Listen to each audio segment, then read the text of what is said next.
Welcome to the Directing Animation Livecast with Scott Weiser. In my many years as an animator and director, my most defining projects have been my short film, Layers, along with Vanishing Ink and Cirque de Solitude, two books which I wrote, illustrated, and pitched at several studios as feature films. And I have more of these feature film pitches coming soon. Today we have a guest who deserves my applause. And why does he deserve my applause? Well, because he wrote the music for my short film Layers. And every time it gets screened, people applaud at my name, and then they watch the credits, and I applaud at the end because Ryan did such a fantastic job. His music has been featured on every major network, including recent films for Netflix. He's worked for Disney Interactive. And I love all your logos on your website. At the very end is a Lowe's. So you've written Lowe's too, the home improvement store. Right. And he's just a fantastic collaborator, fantastic musician, and one of the most mellow people you'll ever meet too. So is there anything you'd like to add to that, Ryan?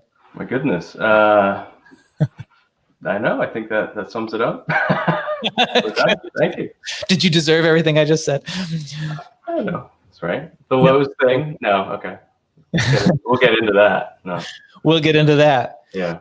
So everybody who sees the short film Layers wants to hear about the behind the scenes. Mm-hmm. And one of the most difficult things for me to be able to talk about without the other half of that process is the music. And so I'm really excited for you to be here on the livecast and be able to talk about your side of that experience and how that went. So let's get into it. How would you describe that experience? Collaborative. Collaborative. Is a word. I was looking back because it's been a few years. It has. And I look back through some of our notes and some of our the process, I guess, and the revisions. And it reminded me that you coming from the animation world as a director is different than coming from the film world. Mm-hmm. And I think there's much more community in a sense that everybody's kind of working on the same team a little more is something I really like about animation. Mm-hmm. I think a lot of the animated films I've done have actually been student films, and so they weren't quite used to that step of the process. So on Layers, you already had kind of these systems. Like I was looking at the story graph that you would send. Uh-huh. I've never gotten that in a live action film. Yeah. Nobody's ever sent like a story graph that shows the peaks of the drama. I did show you that, didn't I? Yeah. And the way you gave feedback over video, you're the only person who's ever actually done that. Yeah. For a project of mine, mm-hmm. which seems like an obvious thing to do. And I imagine it's something you're probably are used to doing over somebody's animation or work. Yeah. But again, in live action, I haven't experienced that. So it was very different. And there was much more of a, as I said, kind of collaborative aspect to it. Yeah, I remember you got really jazzed about that. It was really unique. That's right. I mean, is that pretty normal for you to give feedback? That's normal for me. And I had been working in, actually I have to think of when that, so I did Animation Mentor, which is an online school, and that was a big part of that. Hmm. And then I think when I was directing the music, I was also creating a creative division for this marketing company, but the whole company was online. The whole company was remote already. They were way ahead of the coronavirus curve. And that was already part of that process as well. So it came very naturally to me. And the coolest, is recently I've co-composed something for a feature film pitch that I have coming soon. Actually, it's out. Its producers have been seeing it, but it's still hidden. And the collaborating with that composer was really awesome too. And we added to the mix these you can just do little voice records in a text message. And that was really helpful because I could just listen to his music and then sing what I wanted to hear. I don't think you have a lot of directors singing what they want it to sound like either. Right. That's true. Yeah. Or they try. There's kind of a danger zone with directors talking about music. Yeah. In that there's the people who know they don't know anything, and that's fine. Yeah. Then there's the people who think they know something but really don't.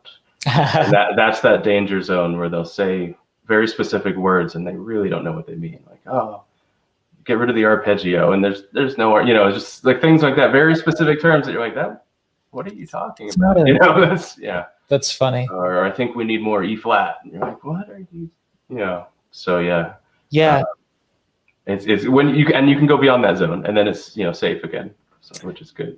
Yeah, and in this recent collaboration with Michael Bandmiller, I actually became very mindful of that, of how I was kind of maybe being a pain, you know. Well, no, I meant influencing too much on the process. So I would always say to him, this might be a pain, and if I'm being a pain, let me know. He's a generous of guy. He's. But if you actually know what you're talking about and you know what you want, is more of what I mean. Is now you're beyond that, you know. Yeah. Actually, you can actually be a part as opposed to just, I don't know what the other people are doing. Well, and something that we often encounter in music. It's a problem with music nowadays that I've heard people point to, is that a lot of directors will use temp tracks, fall in love with the temp tracks, and then the composer goes in and tries to create great things with their leitmotifs and telling the story and getting different feelings in different places, and the director comes in and says, well, I want it like the temp track. Right. That's not a new problem. Sameness. That's been going on for decades. Yeah. I actually personally am not anti-temp track, like I think most composers are. Just because the worst thing in the world for me is a blank page. Yeah. You know, I like, at least, you know, the temp track is at least something that, even if I think it's wrong, that's a starting off point. You know, I can say, you know, this doesn't feel tense enough, but now I have an idea of why and how to make it more tense or something. So I've definitely had times where the temp track was just, you know, the greatest thing in the world to the director, and it was a struggle to get beyond that. But usually I actually like it. Also, I really like, if a director has a temp track in mind, they should share it, is what I think. Because there have been times where I'll try something and say, you know, no, that's not it. And then they'll say, you know what, I've been thinking all this time, and send this temp track. And so it's like, well, if you've been thinking that all this time, that would have been useful to hear. So again, I think and I guess it's in that music zone where, if you don't know a lot about music, the best way to talk about it is with music, you know. I think even if you do know a lot about music, that's true. The best way to talk about it, because it's like you're trying to describe a certain feeling, and it's like, how do you get that feeling? Well, look at this piece of music, which instrumentation they used. Right. No, that's true. I guess there's no time that it's not useful. Yeah. I think for sure. I like that phrase. There's nothing worse for you than a blank page. I think that would be the reason for that. And you know, even though I had written the music and the lyrics and the piano accompaniment for this. Actually, anything I've co-written, that's how I do it. But for this latest one, I did that as well. Although I left actually a couple holes for him, just to let him like add his touch to it. And but I still gave him several pieces of music as examples and showed them as I talked about them in the video, and showed and talked about what I liked about them and that sort of thing. Right. And where I wanted them to influence the song, and where I wanted other songs to influence other pieces of the song. It's fun. It's so much fun. I think music is my favorite part of the process. Right. Which maybe shouldn't be because it's animation, but. Right. It brings it to life, right? It does. It adds this extra storytelling element. What was it that I listened to? Oh, it was the Opie Taylor. What's his name? Rob? No. The guy who played Opie Taylor, and he's a big director now. He directed Apollo 13. Oh. His name's not coming to me. Zemeckis? What? No. Oh, such a big name. How can I? Ron Howard. Howard. Ron Howard, in his masterclass, talked about how he felt like the score is actually the composer is actually a second screenwriter. So you have your first screenwriter, and then you have your second screenwriter who's taking that screenplay and adding all the depth. Right. Well, even more depth. And you can also twist the direction. You can. I mean, that's partly how I got into this in the beginning, was just that whole idea of using music to influence the way people feel as they're watching a film, just I think is incredible. And I agree. Yeah, you can use that. I've never heard that term or that quote. Mm-hmm. You're a second screenwriter, but it's in his masterclass. Oh, okay. So yeah, it's a good masterclass too. He actually directs, shows you how he directs. Mm-hmm. And he talks about how his relationship to music, and he's one of those directors that says, I don't really know about music, but I know the importance of it. So let's talk about the emotions, and then. And he works with people who do know what they're talking about, so that helps. Yeah, Hans Zimmer sort of knows what he's talking about, right? He's tried this a few times. So. His masterclass is good too. Yeah, I watched that one. Hans is good. I haven't seen Ron's. Yeah, Ron's is great. I've been watching a lot of them while I draw. I can listen to them. All right. And okay, let's get back on the subject of you and music. So what have been the best director collaborations you've had, like, or best experiences in collaborating with a director? You don't even have to call out a specific director. But I know there's a career political hesitance to that. I do I list everyone I've ever worked with? You know, it was you, Scott. You were the best. Right. Well, exactly. It's like, but then I say that, and I'm going to get a phone call. You know, some of the more interesting ones. That I will call up a name. One of the more interesting projects I think I've ever done was a Serbian film. And the director, I was in California, and the entire rest of the crew was in Serbia because that's where the film was made. So that was a long distance, also a long time difference, and also the director's English was excellent, but there was still a slight language difference there. As well. And the film was in Serbian, which I do not speak. So that was a very interesting project. And I think it was a lot of communicating through music. At the time, this was like 10 years ago. So a lot of Battlestar Galactica was reference for that. Okay. And a lot of, I'd send tracks. This is kind of a little, again, ahead of the coronavirus time. You know, I'd send tracks at the end of my day. I'd go to bed. Their day would start over there, and they'd send feedback. I'd wake up, and we were kind of in different worlds that way. So that was a little unusual, I guess. It's almost like you're putting music into dreamland, and then when you wake up, exactly, yeah. With it. And what do they think? And there's no. It's almost a relief because sometimes when you're working in the same time zone, feedback could be coming any second. So that was something that was like, I know they're asleep, so I'm not too anxious to hear, what do you think of this track? Because I know they're not going to tell me. So your mind's not split. Yeah, and it does. That can be that can actually be a point of anxiety when you have something that you feel really good about, and you send it, and you're waiting for somebody to write back. Like, I think this track is so awesome. I really hope they like it, and then you're just waiting. It's just off in the void. Oh yeah. Oh, it's torture. Right. Yeah. When you start out as an artist, you kind of have this point where you don't want feedback. Actually, it's weird, but it's like you want everybody just to love your work, right? Then later on, you start to crave the feedback, and then you start to beg for feedback I have people that I ask for certain types of feedback from, and that sort of thing. But I think the one that I still haven't gotten over is when I had somebody recently who watched a bit of this animatic that I have, and didn't watch the whole thing, and made a comment on it, and then said, "I'll get back to you when I watch the whole thing." And it was just like, oh, but your mind's going to change once you see the whole thing. And it was torture, like waiting for that feedback. Because I'm like, I knew it would be good feedback too from this particular person. So, yeah. I used to, I think I assume this is pretty standard with any artist, is I used to think any feedback was wrong. I was just like, I'd say, "Oh, here's the track I wrote for your thing," and they say, "No, this doesn't really feel right." And I'm like, "You're out of your mind. It feels perfect." And I think that, like I said, I think most people probably go through that. Luckily now I'm not in that place anymore. I think part of it is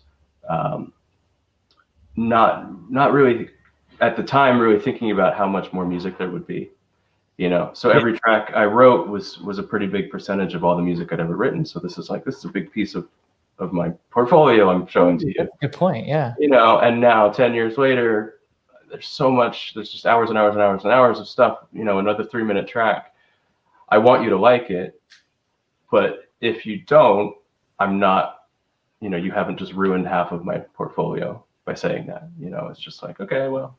And I also the speed too. It's like, okay, I'll just do another one, and it's not a painful thing. Whereas when you're just starting out, it can take a long time to write anything, Yeah. So I think that's part of why the feedback used to hurt more. That's a really good point. I love that point. I think I've heard it before, but it's nice to remember it. Yeah. It's not easily accessible in my brain, and that's a good way to describe it. I like that a lot. And this is a side tangent, but I have to say it in your episode because it's a really cool story. So back when I worked for a university, and I would pitch these commercials that would kind of get the message of the university store out to the students. And so one of the projects that actually, I think it was the first one that I did, I remember going through this library of music, and I chose a piece of music and I put it in there. And then you and I started working years later, we started working together on layers. And then I looked at your portfolio, and that piece of music was in your portfolio. Wait, that was a long time later? Yep. Oh, wow. Nice. So you were my temp music. Right. So someone out there was, yeah, which was cool. I remember it was a great piece of music too. Right. Thanks. I remember thinking, oh, this gets exactly the feeling I want. And yeah, so even your early stuff was good. Right. Whether or not those people liked it. Right. You were showing promise for sure. Right. I made it this far. Yeah. I don't know. Yeah. So we mentioned one of your favorite director collaborations, which was the Siberian film. What are some others? Again, it's the political thing, right? Right. So what we would be looking for is something like, okay, there was one director I was working with, and I had this light bulb moment. Or there's other, and because we're not naming names, you could actually tell about there was this other director that okay. No, I'll name a name specifically, and there's a specific thing that is really great about this collaboration. I worked with this director Ben Shelton on a lot of projects. We did a lot of SoulPancake stuff.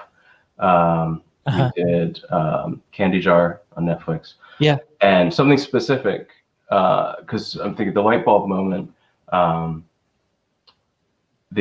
guess I'll start with the end. The light bulb moment was when I realized the right solution for a track, and I was on version 10.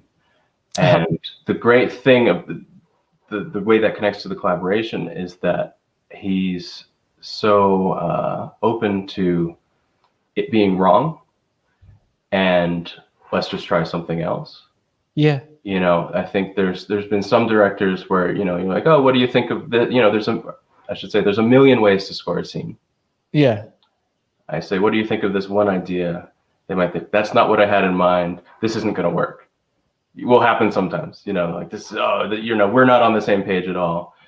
And with him, it's kind of the opposite. He's like, no, not what I had in mind. Either a little more like this, or just, what else you got? And then, I don't know if it was by version 10 or 15 or 20, I was like, oh, this would be perfect. And not only is there that freedom to get it wrong, but I think it's also all those wrong things also led to what I felt like, oh yeah, this is what this track needs and this scene needs. And then that version 10 or 15 ended up becoming the main theme of the whole film. Ooh. And we, went back and rewrote the main titles, moved tracks around in all different places where they were, because everything kind of had changed.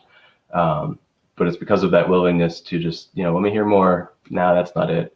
Let me hear more. Is actually kind of freeing, I guess, and very, and I guess comforting. To know that it's on that feedback thing again. Yeah. He might not like this, and if he doesn't like this, I already know it's not a big deal. And he must have been communicating well for you to be okay with doing 15 versions, because that was painful. I mean, it was a big project for both of us, so we were willing to do that. But also, I think we've been working together for many years, and there was also just a friendship there that, yeah, I guess it makes it comfortable. With a brand new director, maybe when that relationship isn't quite as established, it's, I guess, on their side too, are they willing to trust that by version 10 it's going to be right? Yeah.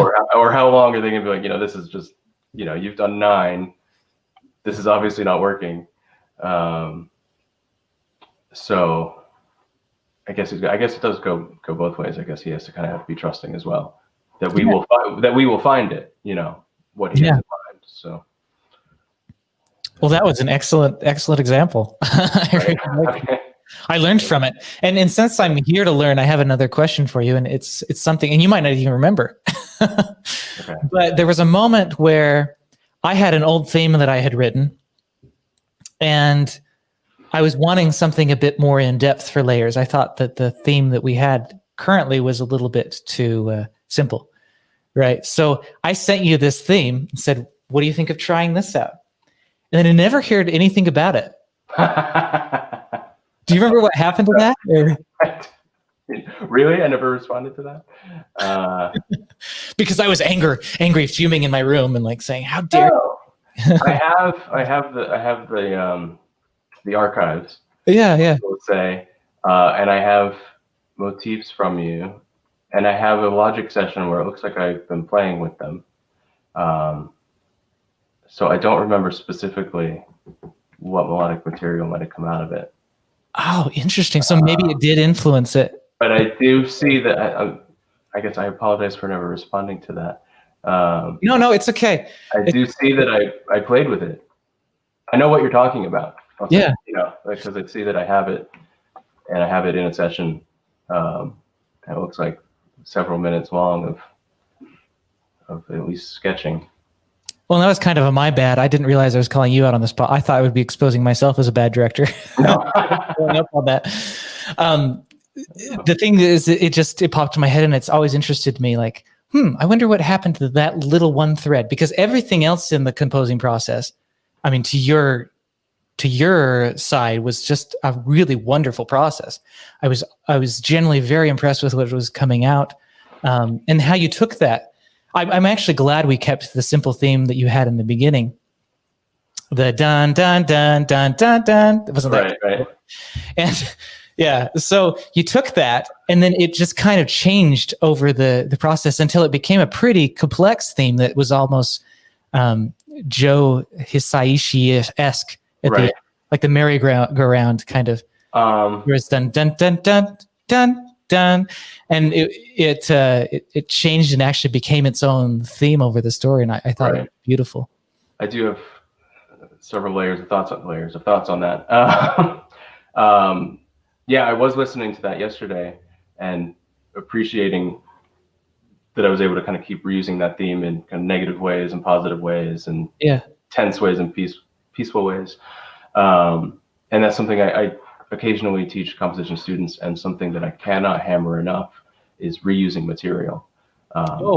Which sounds... That's the art of storytelling. It is. There you go. Yeah. I think everybody's so afraid of being boring by saying the same thing over and over. But really, you do say the same thing over and over and over, just in different ways. Yeah. And I think it's so hard to get people to accept that and believe it. Yeah. People end up usually rambling. So as you said, it's so simple. And when you just hear it on its own, you're like, really, this isn't enough. In 6 notes, it's not enough to tell the whole story. But by the time you get to the end and you've kind of heard this simple motif go through everything it's gone through, now it's a character to you. Now it has more meaning. And you know what's so awesome? I think that motif I sent you ended up in that last part. There you go. I didn't realize until I just sang. So maybe that. Oh, it is there. Like That's where it came from. Yeah. So you actually did see it. It looks like I have layers motif 1 done. Yeah. Yeah. It was dun dun dun dun. Like the first 3 notes of it. Yeah. Dun dun dun dun. Yeah. Oh, it's just the first 3 notes. That's why you didn't know, because I took the first 3 notes. I took the first 3 notes and then used that as everything. You sent me 8 bars, and it was just like, I don't need 8 bars to say this story. I need 3 notes to say this, or 6 notes. Wow, so cool. But I think when you go back, like everybody loves John Williams' music, and I think he's a genius. But Yes. if you really like go sit at a piano and just pluck out a melody, there's nothing that's that ridiculously outstanding just on the naked melody on its own. I think it's so much the reuse. He's so good at he keeps using those themes over and over. We've been hearing them over and over for decades, so we love them. And you can sing them.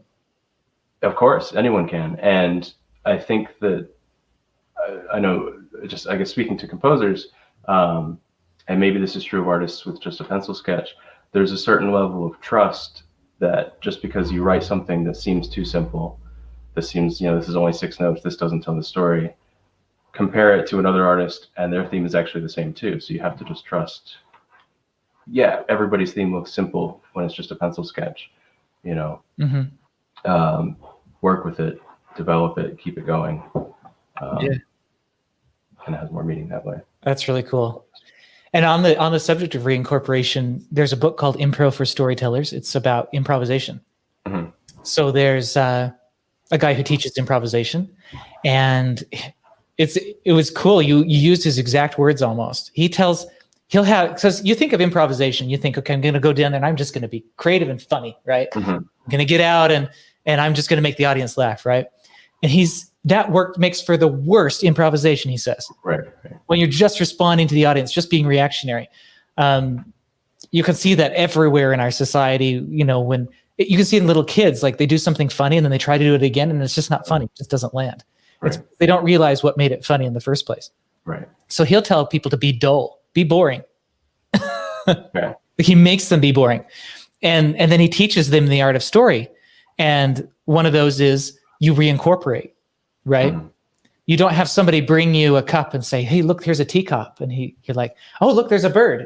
Don't change the subject. Right. You take what you've been given, you accept it, and you do something with it.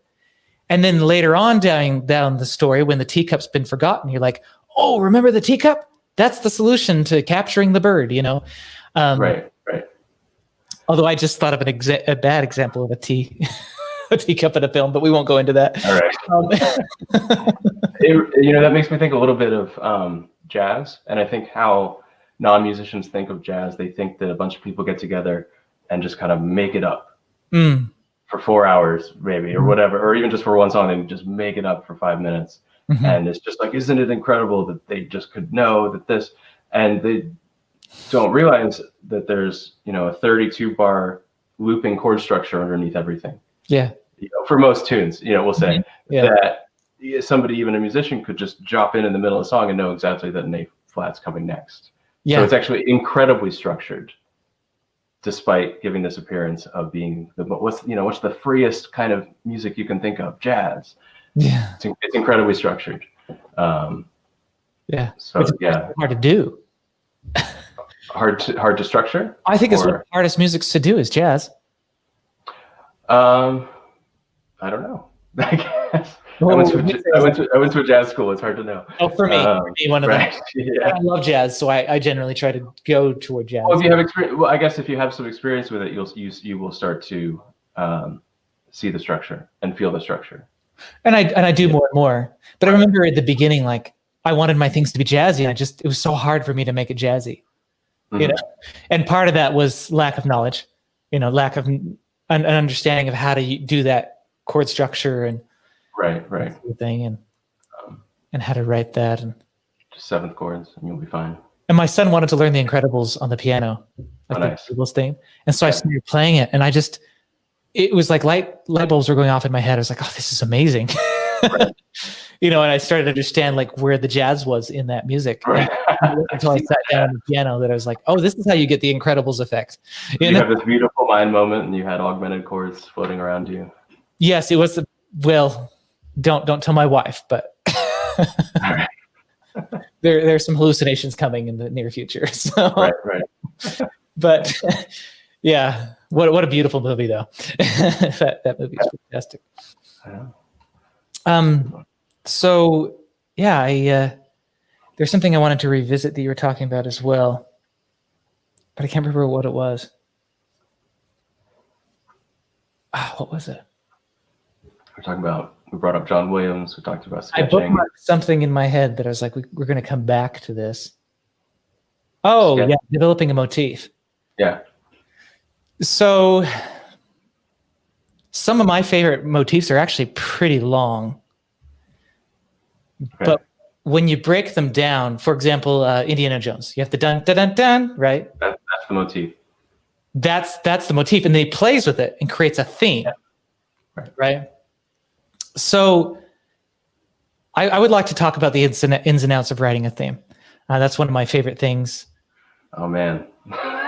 Think about, and I want when somebody sees my film to kind of start walking away and like they're humming something from the movie, you know, and then like they have to go back to it. And I wish I could talk about this current project because it was cool, and it was cool to see my daughter had seen it, my little 4-year-old, and then she came by and she said, I want to watch this thing, and she said the word from the from the song that I repeat the most, and I've tried to ingrain the theme in that word. And I was like, I did it, you know, or we did it, people and I did it together. You attempted, yeah. Yeah. Still, though, it's still a little bit of a mystery. Like, I'm always a little afraid that I won't be able to get a theme that is that good for the next song in the movie, and you know, it's going to be a musical, so we've got to have a lot of these really strong songs. Right. I think, as you said, repetition is the key. Repetition is. This is the main thing I talk about with my students. And one of the go-to, Indiana Jones is a go-to for me. But the Game of Thrones is another one. Dun, dun, da, da, dun, dun, da, da, dun. There's that. And then the melody, the cello over it is just that slowed down. Dun, dun, da, da, dun, dun. So the whole thing is just dun, dun, da, da, dun, dun over and over for 2 minutes. Yeah. Which again, when you're writing that, you're like, everyone will think I'm insane. I can't write this. But that's untrue. Everybody loves it. You know, it's great. And I think it's because of that repetition is the reason you can go away humming it. You know, there's some meaning to it. I'm actually a pretty traditionalist when it comes to writing themes. One of my favorite music book I've ever read is called Analyzing Classical Form by William Kaplan. And it's by who? William Kaplan. And it's a really deep, like a textbook analysis of Mozart, Beethoven, and Haydn, and essentially how did they write a theme. And it's because it's classical, it's very structured. There's a lot of logic to it, but obviously the music is endured, so there's a lot of art to it as well. And just explain things the way no other book on form or anyone else has ever really explained to me. It's just like, these are the ingredients, and these are the different ways that they're put together for different effects. So I actually, and if, again, back to John Williams, you can pull up any John Williams thing for me, and I will say, oh, that's this that Mozart did too. And there's certain patterns and there's certain structures. So I think those really help with people just being able to understand the theme and remember the theme, kind of feel it in its space. To the Game of Thrones thing, it's not just that he repeats the same lick over and over. There's actual musical punctuation marks as well that help you understand it. There's cadences, there's structure to it. So yeah, it's a little more than just going into a trance on a single motif, but there's a craft to it, I should say. Oh yeah, absolutely, absolutely. And it's thrilling. It's thrilling, I think, to. So it seems to me, and you can correct me if I'm wrong. There's a YouTube channel called Sideways that I absolutely love, that analyzes music, and he talked about doo-wop versus, I can't remember the composer, but there was a piece of music that he breaks down and analyzes, and the doo-wop phase of music. What they realize is that if we repeat the same chord structure over and over, then people will get a little rush of endorphins. Because what people are looking for is a pattern, and they want to know where the pattern ends, right? When the pattern ends, they're like, okay, I get what the pattern is. And so in the pattern of this big long classical piece, I wish I remember what it was. I should have watched this. I should have done my homework. But yeah, it takes you to the end of the song, which is at least about 2 minutes long, to actually get to the end of the pattern. Right. And for somebody who understands music, you listen to that, and it is just thrilling to see how long this musician is able to not complete that thought. Right. Stay away from completing the thought. That's part of the reward, but it takes a level of understanding and a level of intellect. Right. So that's one side of the musical spectrum. And then you have the doo-wop side, where it's like saying 4 chords repeated over and over again, and we're repeating the words even over and over again. There's only 20 lyrics in the whole song, 20 words in the whole song, or something like that. And so what that does is it gives you little endorphins, right? Little endorphin rushes, and it becomes satisfying. It's the thing you hum when you're sweeping the floor or something like that. The thing I say a lot is give people what they want, but not how they want it, or give people what they expect, but not how they expect it. Yeah, and my theory is you combine the two approaches. Right. You use the principles of doo-wop to create something that's catchy, something that's memorable, but then you explore it in surprising ways. Right. And there's a lot of cliche necessary to set up the expectations. For people to expect something, you have to actually make the pattern known. Yeah. Otherwise, that surprise isn't going to be meaningful. There is no, oh, that's not what I expected, because you weren't expecting anything. They were just rambling. So, I don't shy away from sometimes using just that standard, like a doo-wop progression, that you've heard a million times. You're like, really, this progression again? And then you twist it somewhere. Yeah. You can't twist it if you're not using what people are already used to. Yeah. Which I think in storytelling happens too. I think in very few people's favorite movies does the main character die, because you expect them to win. But even if you get what they win, you might still love the ending because they won in a way you didn't expect.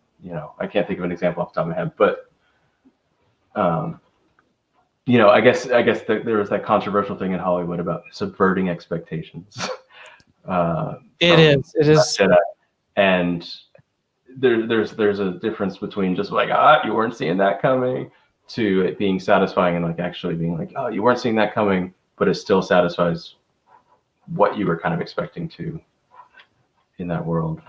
Yeah. I think I've mentioned this on a show before, but there was a certain series that I'm not all about the spoiler culture. Right. I realized that a great film, you could tell me a spoiler and I would still see it as a great film. Alfred Hitchcock would tell you his own movie in his trailer. Right. Yeah. And still, like, his movies are some of the most thrilling out there. So, Focus, don't spoil the ending of Titanic if you haven't seen it. It's not about the ending. It's not about the spoiler. They've actually done research where if you know how something's going to end, you actually will enjoy it more when it's well written. I believe that. And so this spoiler, like, don't tell me how this thing about the movie. It's like, oh no, I totally want to do that. I'm trying to push back against it. I think it's kind of some kind of human instinct or something. But anyway, that's a long way of saying that I knew how this series ended, and the series was long, and I knew there was controversy around the ending. So I knew that half of the audience was like, that's a terrible ending, and then half of the audience convinced themselves it was a good ending. I'm pretty sure I know where we're going with this, but well, yeah. So what show this is? I mean, oh, you know what show it is? Interesting. You'll have to tell me after. But so I'm watching the show, knowing how it's going to end, and I actually thought at the beginning of season 5 that it was. I'm really giving you too many clues. What I thought that the ending was right. Okay, it's a crazy thing because they were broadcasting the possibility of it coming, but then they kind of subverted your expectations, and they were doing all these twists and stuff. But 3 episodes from the end, I was like, this is the wrong ending. This is the absolute wrong ending. No, you did it terribly. What did you even do there? Like, I knew that this ending was done to say, hey, look what we can do, So you actually thought kind of halfway through that it would have been satisfying. And then you changed your mind? I did. And by the end, I was able to come to my friend who'd recommended the series, and I told him exactly why I thought it was the wrong ending. He's like, oh. Because he had convinced himself it was the right one, and his wife was on the opposite end of it. Right. And they never spoke again. Yeah, but the reason is because they promised the opposite outcome much more. It was always broadcast that yes, this other possibility exists of the ending they ended up with. Right. But there's this other thing, and I think there was a way to get both. That's my theory, and without saying what the series is, I can't tell you. You could have gotten both of the effects and satisfied it that way. But you've got to realize that when you're telling a story, you're kind of a slave to the story in a way, right? You're not the master of a story, and you might be the one who brings together the characters, but then you've got to listen to what the story is teaching you, and not like start. You do sort of start with the end in mind, but you know that there's other possibilities, right? Because there's a big difference between propaganda and a living, breathing story that is timeless. And I don't know where I'm going with that, but I guess that certain situations have an inevitable outcome is one part of it, and so it's unnatural and it's obvious to the audience when you do something that's just if there's something that it's inevitable and you don't arrive there, it doesn't feel natural. Yeah, I guess, and so that can be part of why it's so frustrating. Yeah, and then we have series where they didn't know where they were going at all, and people just love the story, and all of a sudden the end comes and they're like, oh no, terrible ending. You see that happen a lot too. There's a show. Again, if we want to, I don't, whether or not anybody's spoiled by this, I really doubt it. But there's a show that I think went on for more seasons than they expected. Then they used the ending that they obviously had set up in season 1, and a lot of fans were really mad about that because the story had over time gone a different way. Yeah. So there was it felt like on the creator's part there was a certain stubbornness. That they rather established this was going to happen in season 1. Right. And if it had only been one season, I think everybody would have been okay with that. Yeah. And everything had over 10 years or however long the show went. I think it was kind of long. It went different directions, and that was no longer the inevitable conclusion. Yeah. Well, and I usually end the show with the Get Wiser moment, and we're already on that subject. We just tend to naturally go there, I guess. Okay. But the Get Wiser moment is I generally ask my guests what is the best approach for getting the highest amount of truth into the film and the highest clarity of truth into a film. And truth is such a dicey subject, right? Because I might have my viewpoint that I grew up with, or I've discovered a new viewpoint, and I might think that that's the truth. And so I might start a story saying, oh, the story's going to end up this way. But I like your point that, that's how life is. Like I might at age 5 think that this is the truth, right? And I don't go to 5-year-olds to get advice about the universe. But and then at age 15, there's like a different view of it. Like I understand it differently. And then you go and you talk to somebody who's 80, and it's like, if you really listen, and they've lived a good life, you can tell that there's something there that you're just not getting. And I think a good storyteller needs to be aware of that. You start writing your story as like a 5-year-old, right? Right. And by the end of the story, I think you should be a better person. That's my opinion, and I've heard other people mirror that. And part of being a better person is maybe what you thought was the truth when you started that story is not the truth by the end of the story. Absolutely. I mean, I think just personally, specifically, the most obvious thing is my values before and after my son was born, which I think is a pretty common thing. Yeah. And just where 20-year-old me saw 30, 40, 50-year-old me, and now with my family, I'm like, none of that's relevant at all. Even if I talk to that guy, I would say like, you are not wrong to want those things, but you're wrong to think that that's the only way it can be, or that's the only way that's truth, I guess, Yeah. That those ambitions are necessarily truth, as opposed to, one of many valid outcomes, I guess. Well, I like to use the example of inventing the flu vaccine in the Dark Ages. Like, how could it have happened? Right. There are so many people questioning this and questioning that, and then turning that, and then learning this new thing, and then there were so many pieces of the puzzle that back in the I don't know 1500s they wouldn't have had 1800s they wouldn't have had the information on how you make a flu vaccine. Right. But the truth, it doesn't mean that it wasn't true back then. That's the other thing. That truth did exist back then. Right. It's just we didn't know it. Right.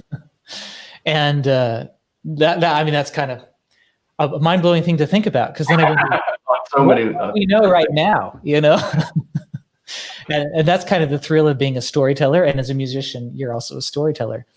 Right. And I'm really excited to see what you come up with next. Well, thank you. You as well. Yeah. And there's all these dark secrets. What? Oh, which dark secrets? Your secret projects that you're. Yeah, they won't be so dark for too long, hopefully. Hopefully we get funding and all that stuff and make these things. The light will shine. Yeah.